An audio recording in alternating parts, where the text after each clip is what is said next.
We want to avoid common traps whenever we can on the ACT. And in the English section, it actually winds up being easier than you think because as you're reading, if you notice there's an error, get rid of answer choice A immediately. That narrows down your choices to B, C, and D.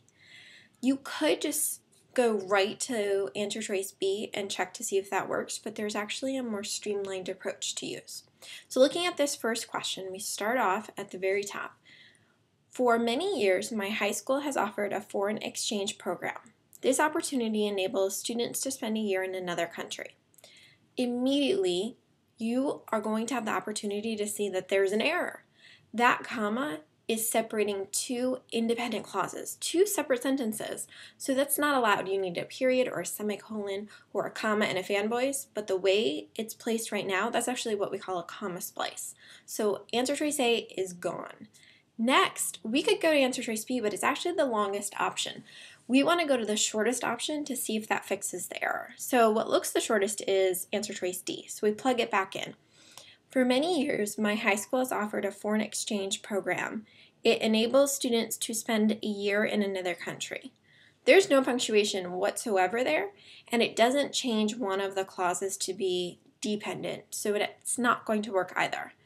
From here, we can go to answer choice C. For many years, my high school has offered a foreign exchange program that enables students to spend a year in another country.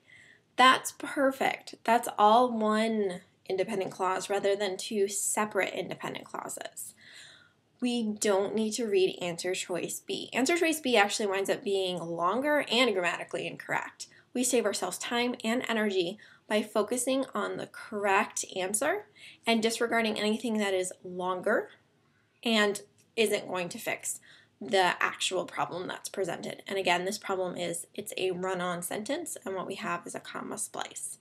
We do want to make sure that they don't introduce an additional error, and answer choice C is so short that when we read it back in, it's really easy to see that it works out perfectly.